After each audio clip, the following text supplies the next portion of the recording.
All right, welcome everybody. My name is Prunk, and this is how we fix Yu-Gi-Oh!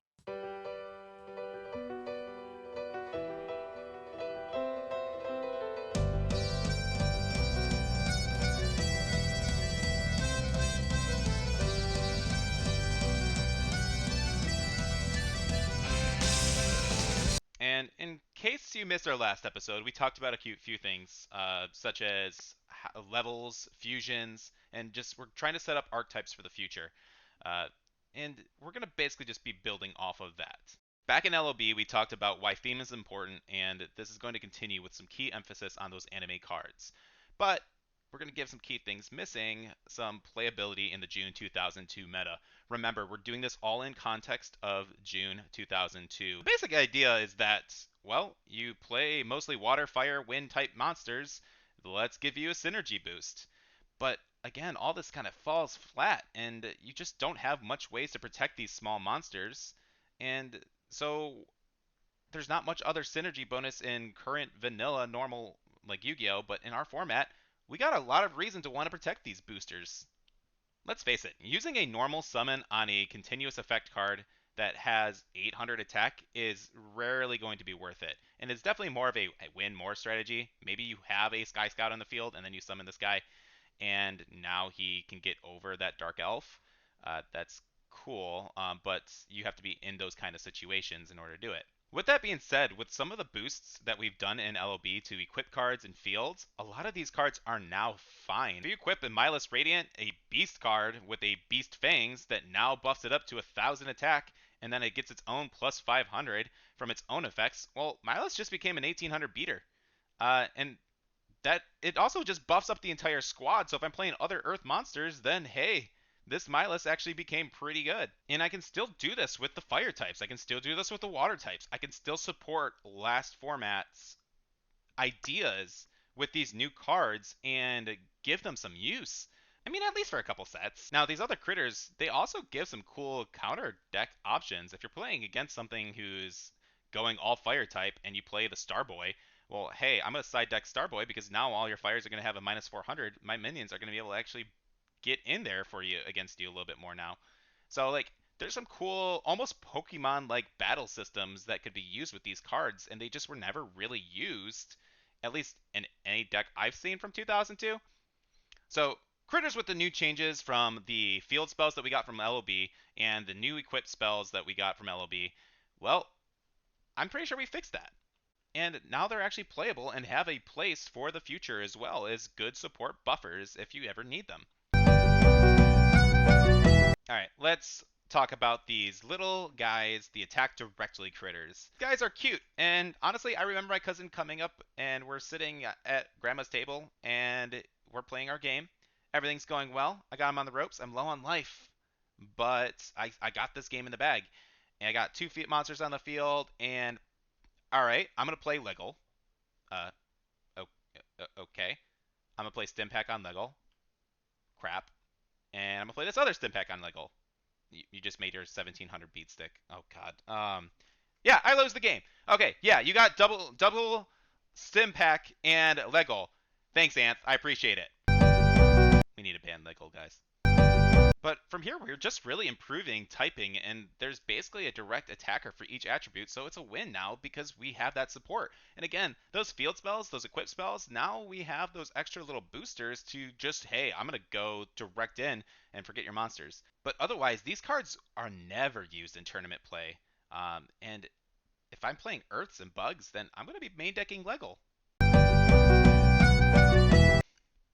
Now, admittedly, there is a little bit of an issue here, and, well, we just introduced some really strong direct attacking monsters. And that's not that interactive. So how do we fix that? Well, the meta would just say, play more traps. Play your Mirror Forces. Play your Wabakus. Play your Karibo. Oh, wait, Karibo. Yeah, that's a good one. Look, Karibo, under our new rules, if you're playing mostly Fiends, first off, he's the first hand trap, and he was barely utilized.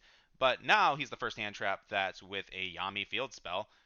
He's going to be a 600, or whatever he is, 800 now, I think. I don't know. I'll show it on the screen. And on top of that, now if I really wanted to play like that Fiend energy, then hey, this just got a lot better also. And now Karibo, if I absolutely need to, he can be a beater in my deck. Hey, Lajin was so strong you needed to add Karibo to the deck. But the meta would solve for that. If attack directly monsters were a big problem, then people would build their decks to kind of counteract that. And they're going to be playing some more defensive cards to make sure that, hey, you can't hit me for direct. I think an easy fix would just really have a continuous card. And I don't like to just create cards out of nothing, especially to fix problems of that are my own creation. But have a card that says while they face up monsters on the field, you cannot be attacked directly. So it automatically adjusts. And yeah, it's 100% of a side deck card if your opponent's playing Legal Beatdown, but it does introduce counterplay, and we give our side decks some love that they're going to probably need. All right, monsters have been power creeped instantly in this set. So let's take a look at it. Like Skull Red Bird, he goes up to Blue Winged Crown already. Like that's we really just needed that 50 extra attack points for this Winged Beast. This card now Skull Red Bird is, which was one of the most powerful cards in the previous format, other than Laja and Neo and blah blah blah. But now we have Blue Winged Crown just barely over that. And then Sky Scout is what, a next set or two, I think? Yeah, like it's all power crept so quickly. Again, why bother printing those over? We got Turtle Tiger creeped by Water Ammonix. Not that one, it's censored. And Great White is overshadowed by Seven Colored Fish. Like, come on, it's a shark, dude. You just literally made the shark uncool with this. I mean, granted, that's a cool, pretty fish. And poor Celtic Guardian. I mean, wasn't he a super? He was hollow, and he's one of the coolest guys from the show. He gets power crept by this thing. Is it a guy, girl? I don't know. It doesn't really matter. It's 2022. But hip give me. Okay, that doesn't even sound cool. I don't like it. And meanwhile, during that whole time, Warriors don't even have a level 1 or 2 option to play with. So, like, you're power creeping things when there's already a gap that we don't have. So why bother just making this card slightly better when we don't have a something that could have its niche in the early stages? Just make a level 1 or 2 warrior first, and then let's look at the power creep for warriors. Look, realistically, they're power crept cards that Konami knows you're probably not going to play anyways, and they're just there to fill in the common slots. But I asked the question, why even bother printing them? Well, why not just print less cards, charge the same amount, and give people better value in sense of, hey, you get a holo in this pack, go for it, good luck. Just cut the filler cards. That's all I'm saying. Or if you want to really print out something, hey, this is a cool looking artwork. This is a cool looking monster. Let's do this. And let's make this card something like, hey, Hibikimi is now a 450 attack and 500 defense. It's the first level 1 warrior. Hey, cool. This gets full effect off of that legendary sword that we made. Is it good? No. And it's going to be power crept, and people will stop playing these level 1s just because the warrior cards are good. Does it have its niche? Yes. Is it immediately power creeping a card that was so popular from the anime and used so often?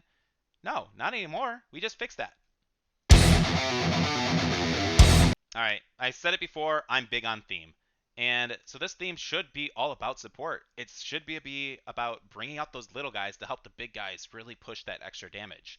Let's push an emphasis on those low monsters for the time being, because a lot of them do have cool effects. I mean, a lot of them are the same effects, just different typing, but and attributes. But hey, like that's fine for these early stages. We need to set the tone of, hey, we want things to synergize and we want things to boost. I love GOAT format, but just playing a bunch of good one-ofs, every GOAT deck is nearly the same. I'm sorry, like, it is.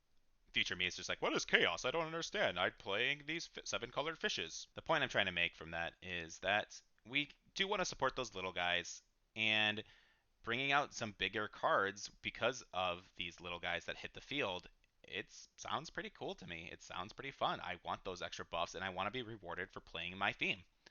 And as far as some more boss monsters to try and hit the extra themes, I mean, we made some new fusions, and realistically, we can keep giving them the same effect of, hey, this card becomes this warrior and spellcaster because you fuse them together. And again, that's going to push people to be like, well, I'm going to build my deck with heavy on warriors and spellcasters so I can play these 2 equip spells, and I can play, hey, this field bonus synergizes with it really well. Like, you can do that kind of stuff, and it gives people reasons to want to play these other cards instead of them just being filler gaps that sit in a box. And in these early stages, it's not like anybody's playing fusion monsters right now in normal Yu-Gi-Oh! But we can fix that by giving them all cool effects and giving them a reason to play this big fusion monster because, hey, I invested these resources. Now he's something a little bit bigger. He's a good looking boss monster now, as fusions should be in these early stages. You want to give them a reason to play polymerization because polymerization was heavily featured in the show. I want this card to be cool. Like, I remember getting this card as a kid and like, oh, cool, polymerization. I can make Thousand Eye Dragon. This is worse than Summon Skull. Why? Why would I do this? Oh, Thousand Eye, Time Wizard, y'all gonna get fixed. Don't worry. Now, there's some really cool themed monsters in this set, and this is where I'd like to get into them and start talking about some of my favorites. Gate Guardian. Suijin was my first major holo as a kid, and I loved this card. I loved the tag dueling aspect from the show. The maze gimmick to me was so cool. And with that said, I have an awesome idea of how to fix the entire Gate Guardian core and just remove it from being one of the worst boss monsters ever printed. But it's going to have to wait. This is not the correct set for these monsters to be put in. And I know I've talked about, hey, it's the anime, it's the show. These guys were big on the anime. I know we will get to it, I promise. And I'm telling you, it'll be worth the wait because I have a good fix that will make these guys work. The game just doesn't need them yet, and we should be focusing on the other aspects to really bring out many archetypes out of the mix. But again, I promise you, it is good. But in the meantime, we're going to be getting rid of every card that says Labyrinth or Guardian in its name. Okay, well, Flying Guardian, you're at the fortress, you're fine. Okay.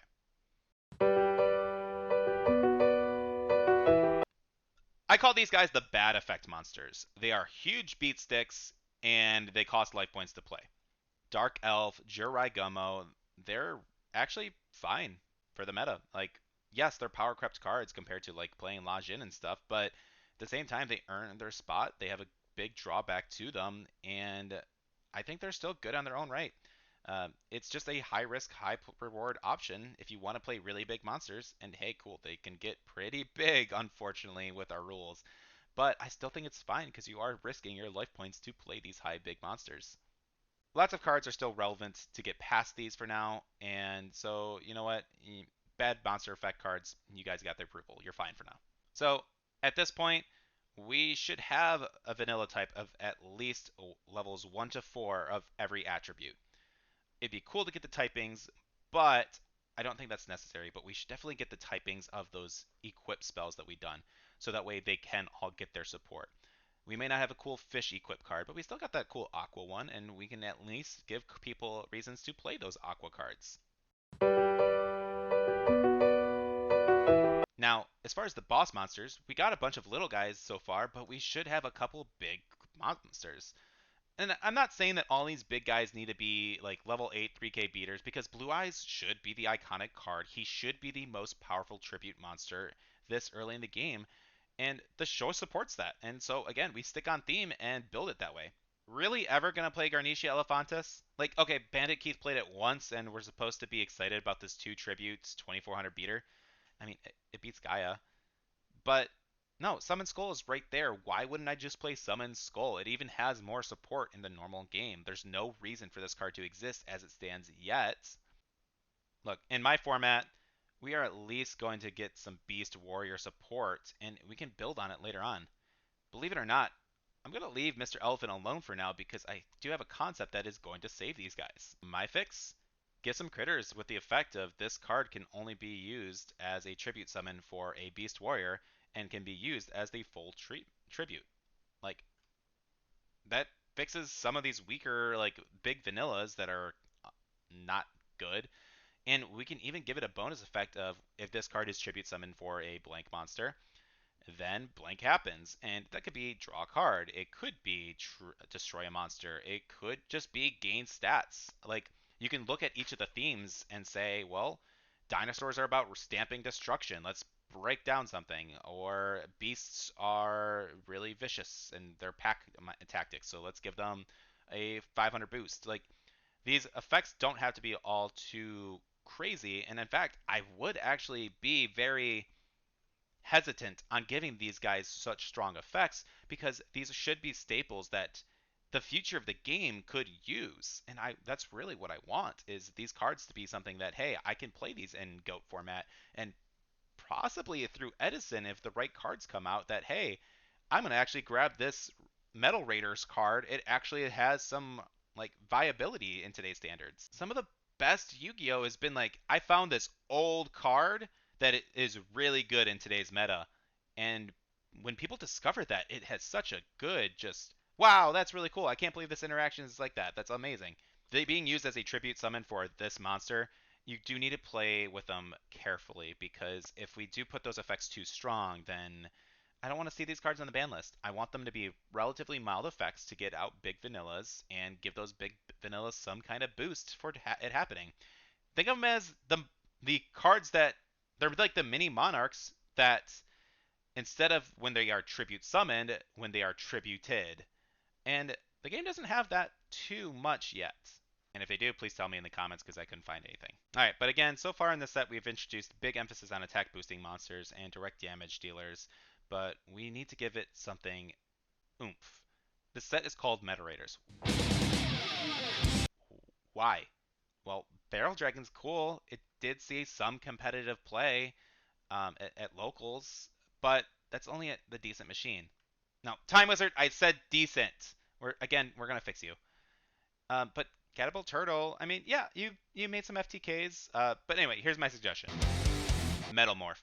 This was a promo for the video game Yu-Gi-Oh! Forbidden Memories, and if they really wanted to push this game, they could have made Metalmorph a promo card still, but put a few boss monsters in this set that requires Metalmorph in order to be played.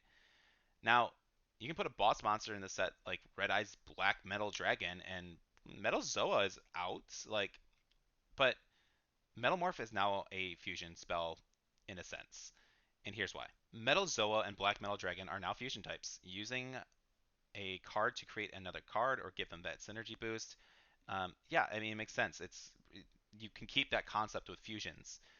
You're basically fusioning something from your normal deck right now when you actually tribute it off, but this requires you playing some really bad dead draw cards, because they all have the effect currently that they can only be special summoned from the deck.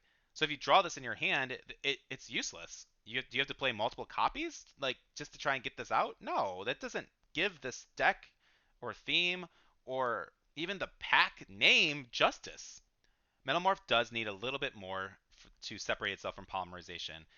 But again, we're sticking with fusions, and fusions are important to the show, so let's make them important in our game. Let's have the metal archetype. And with Metamorphosis, all the metal type cards would say when this card is used to fusion summon a metal monster from the extra deck, that monster cannot be destroyed by battle. Because we have Metal Zoa and Metal Red Eyes, this card can be used in the future if we really wanted to build a bigger metal archetypes. Or you could just stick that effect on the actual fusion summon cards of when this card is summoned by Metalmorph, then gain the following effect. But now we just created two cool boss monsters, and we gave people a reason that if they want to play these two cool monsters, that they can't be destroyed by battle. And they're big stat monsters, and they don't clog up my full deck space as dead cards. Well, we just gave them a cool archetype now, and we gave a reason for people to want to play Metalmorph and pick up this video game. Hey kids, go buy our video game and you get to play these really cool monsters. I mean, yeah, that sounds like Konami. It's Cone Money. Cone Money? Yeah, Cone Money. You don't play Metalmorph, and you are playing Polymerization, which you could just literally have polymerizations like the polymerization materials require Black Metal Dragon and Metalmorph. You could use a spell to combo that with polymerization if you really wanted to, but at least that way, hey, I don't actually have to have these cards in my hand. I can get this big monster out, and it requires the red eyes in my hand. It requires the Metalmorph on the hand. I play polymerization, and yeah, I'll get the weaker version where it doesn't get that destroy by battle effect, but it's not a dead card anymore, and it's a cool archetype gimmick. It's the first real gimmick you can introduce to players that, hey, this is not just about attributes. Let's look at some of these themes that might be coming out in the future. And you could play some weaker metal monsters, and they all just be things that have to be summoned through Metalmorph. It'll give our fusion deck more flexibility.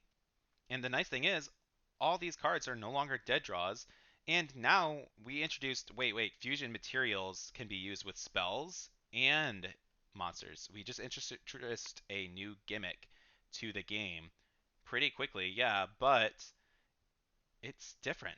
It is different from playing all these other random vanillas, and because you get this other effect when you play this metalmorphosis card, people are going to look at their fusion deck of, hey, wow, okay, cool. I don't just have to spam weak monsters if I want to play with these extra cards. I could play metalmorphosis and get this really cool red eyes card that can't be destroyed by battle. Yeah, you still lose to dark hole, you still lose to fissure, but I mean, so does blue eyes, so it's okay. All right, we're gonna look at some of these other cards now. Castle of Dark Illusion.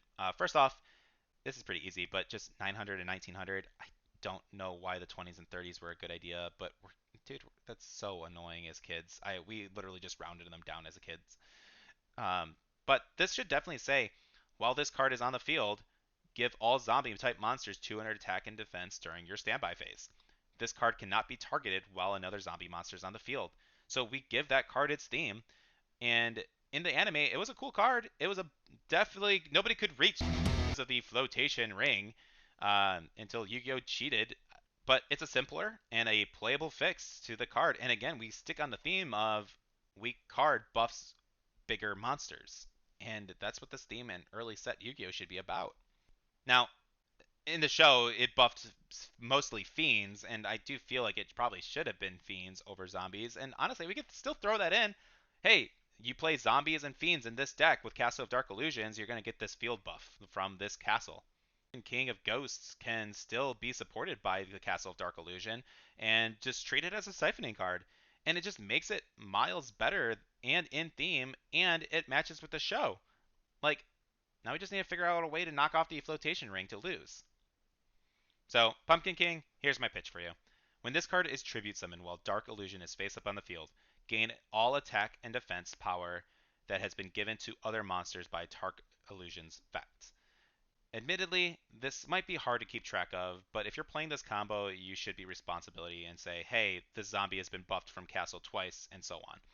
So it gets a little messy, but it's definitely easier than tracking 4 standby phases or 4 phases to see, oh, Castle of Dark Illusions getting this effect, this blah blah blah.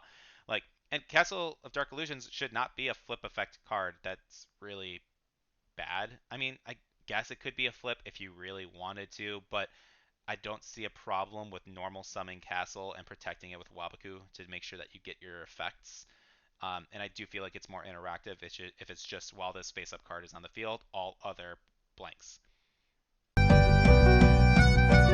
Harpies. Yeah, you're cool. And I know you get a lot of support in the future, so I don't really have to touch up on this. The only thing I could really suggest is maybe put Cyber Harpy Lady as a combo with Metalmorph, which would be kind of cool. Instead of her putting the cyber armor card a specific I need to play harpy only card to play. Like, you can get rid of that filler and just put metal morph and give it basically the same effect. And like, Elegant Egotist is a good card. I actually like it fine. It special summons from the deck and hand, so you don't have to worry if you dead draw it. But the sisters don't really do much, and like in the future, I know Harpy's decks, they don't even do much in the future. So like, I do feel like as a winged beast, they haven't gotten their boss monster yet if we're sticking with these archetypes. So you could probably buff up their stats to like 22 or 2400 if you just want to make them vanilla generic beat sticks that get special summoned. I mean, that's still a cool and unique gimmick so far into the game of, well, my boss monster can be special summoned from the deck if I play this card. But like, and I mean, yeah, it's vanilla and I still got my fields to buff it and so on. Okay, that's cool. But I actually think what puts them more in theme is we can keep their stat points the same, but give him like piercing or something. So like, if you're a harpy, you have 3 sharp talons. There's 3 of them ganging up on a target. Like, they should be able to get through the defenses, and I think piercing would be cool. I'm cool with either stat buff or piercing, but sitting at a 1950 that can only be special summoned by Elegant Egotist just isn't worth playing Harpies Ladies, and I don't know if Harpies ever really got to that point where they want to play this card. At least not in like the decks that have won like YCSs and stuff. Battleguards. All right, these guys are cool, and I'm really surprised Konami's never attempted to revamp them because it would have been very easy to have some kind of Battleguard archetype. Cards that show up on the field and directly support their allies. Oh, wait, these guys are just critters. Okay, well they're critters that require a tribute, so they're actually pretty bad. No, no, okay, that's fine for now. We can get this. So their stats are fine, but overall they need future support for what they are, and we don't have to bring that on right now. But the show really emphasized friendship, so they defend their own. And so here's my pitch: have a battle card of each kind of domain. We got Ocean Battle Guard, we got Mountain Battle Guard, and have their effects buff those that are on the field and benefit from like playing these field spells again. So again, we can emphasize support on, hey, if you play the right field with the right battle guard with the right monsters, you're getting some stat buffs and bonuses. So let's look at Lava Battle Guard. Lava Battle Guard, we can simply say like while you control another battle guard or a unit gaining the benefit from the Molten Destruction field spell, increase all fire and battle guard monsters attack and defense by 500 points. So we've kind of stuck with that, hey, these are bigger monsters, similar to critters. They're going to have similar effects, but now they're a little bit heavier statted. But not only can we go into attribute focused archetypes, so we can also play Battle Guards specifically. And we have a couple different cards that we could probably implement to make sure that these guys could actually be their own typing. We don't need to go crazy on it early on, but something that could just eliminate the fact that they don't need to be tribute summoned anymore while you control another battle card on the field. And if we stick with the whole I can be tribute summoned effects as like a beast warrior and blank happens. So if we throw out a beast warrior card that was like if I was tribute summoned for the tribute of a beast warrior, blank happens. Well, battle guards got pretty good. So now you're buffing things, you're getting your battle guard buffed, and so on. So I think this could be a really easy fix, and this is something that Konami could have done in more recent times. They came out with like that King Battle Guard card a long time ago, but it just I was expecting some kind of archetype and I just never saw it. Like next time we support Joey, like let's look into battle guards. Like let's print off some extra stuff. Let's give battle guards some respect because again, the show made a big emphasis. They basically got their own show. Well, not show. Okay, they came out with an episode about friendship and battle guards, and you know that whole gimmick. Okay, Time Wizard. Um, all right, this card in the anime is stupid and makes up its own rules. I love it.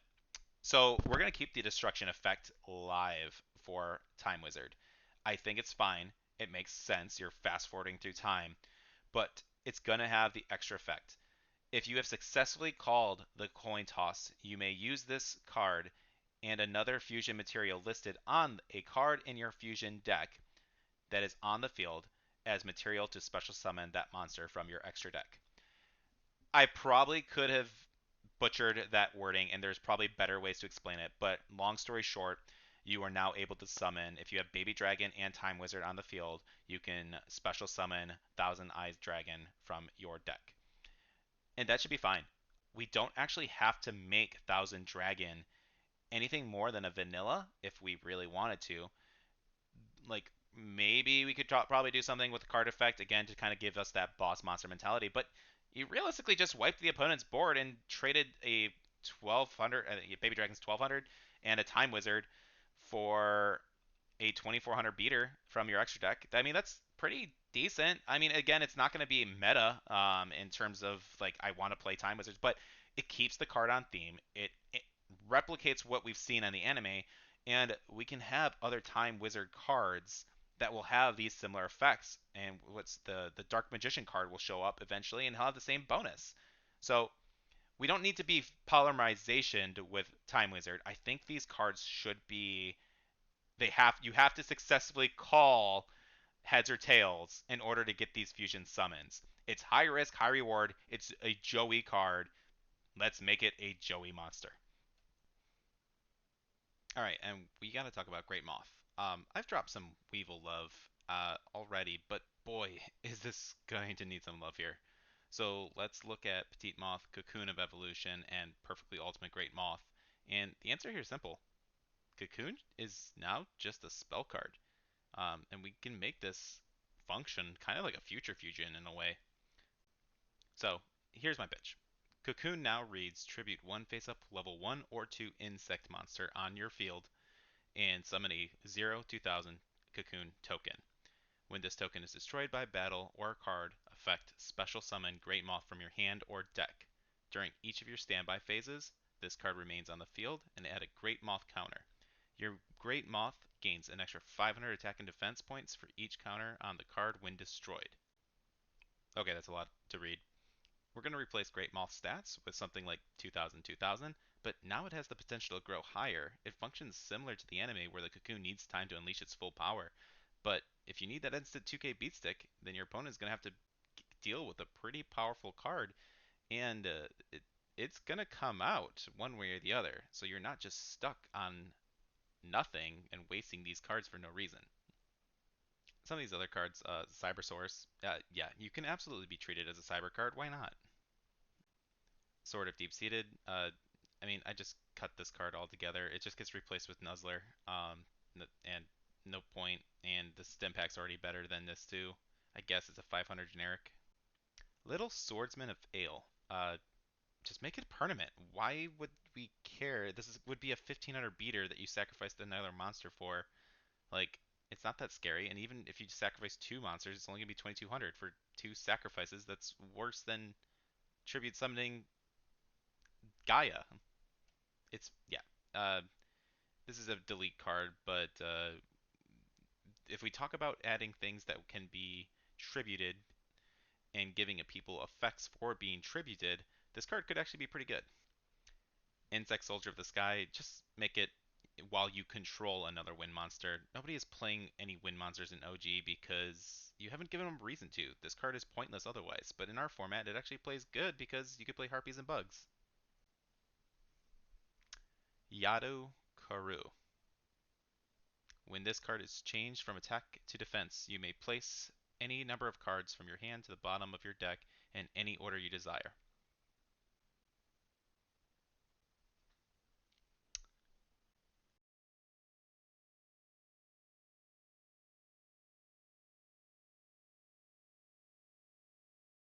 No, this card only exists because of Darkness Metal Dragon's bad effect, so it's a delete.